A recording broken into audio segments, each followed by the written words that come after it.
జ్వరం, దగ్గు, జలుబును తగ్గించే ఉసిరికాయ తేనె జ్యూస్. ఈ green skin bitter fruit TB నుండి ఉపశమనం కలిగించడంలో గ్రేట్ గా సహాయపడుతుంది. అలాగే ఎనర్జీ లెవెల్స్ పెంచుతుంది. ఉసిరికాయలో ఉండే విటమిన్ సి వ్యాధి నిరోధక శక్తి పెంచడంలో గ్రేట్ గా పనిచేస్తుంది. యాంటీ ఇన్ఫ్లమేటరీ మరియు యాంటీ బ్యాక్టీరియల్ లక్షణాలు కలిగి ఉంటుంది. లంగ్ ఇన్ఫ్లమేషన్ తగ్గిస్తుంది. ఊపిరితిత్తుల్లోని బ్యాక్టీరియాను బయటికి ఫ్లష్ అవుట్ చేస్తుంది. ఆమ్లను మెత్తగా పేస్ట్ చేసి జ్యూస్ని తీసి అందులో ఒక చెంచా తేనె మిక్స్ చేసి ప్రతిరోజు ఉదయం పరగడుపున తీసుకోవాలి. చలికాలంలో ఎక్కువగా బ్యాక్టీరియా, వైరస్, ఫంగస్లు వాతావరణంలో స్వైర విహారం చేస్తూ ఉంటాయి. జలుబు, దగ్గు, ఫ్లూ జ్వరాలు విపరీతంగా వ్యాప్తి చెందుతాయి.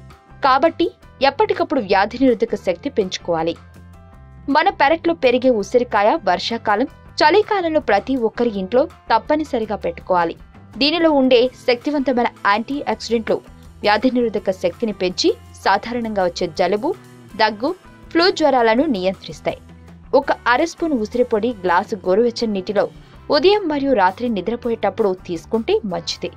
లేదంటే 2 పచ్చి ఉసిరికాయలు దంచి రసం తీసి దానిలో 1 స్పూన్ తేనె కలిపి 2 పూటలా తీసుకోవచ్చు.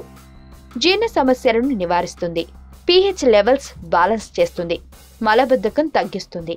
సైనస్, శ్వాస సమస్యలు, ఆస్తమాతో బాధపడే వారికి మేలు చేస్తుంది. జలుబు, దగ్గు, జ్వరాలతో బాధపడేవారు తొందరగా కోలుకుని ఇమ్యూనిటీని పెరిగేలా చేస్తుంది. కంటి చూపు మెరుగుపరుస్తుంది. జుట్టుకు మేలు చేస్తుంది. ఇలా చెప్పుకుంటూ పోతే ఉసిరికాయలో ఇంకా అనేక రోగాలను పోగొట్టే సద్గుణాలు ఉన్నాయి. ఆరోగ్యవంతమైన జీవితం కోసం మనం పాటించాలి కొన్ని నియమాలని. చిన్ని చిట్కాలతో చింతలేని జీవితాన్ని ఎలా గడపాలి అనే దానికి వీక్షిస్తూనే ఉండండి మన ఆరోగ్యం యూట్యూబ్ ఛానల్. మరిన్ని ఆరోగ్య సూత్రాలకు సబ్స్క్రైబ్ చేసుకోండి.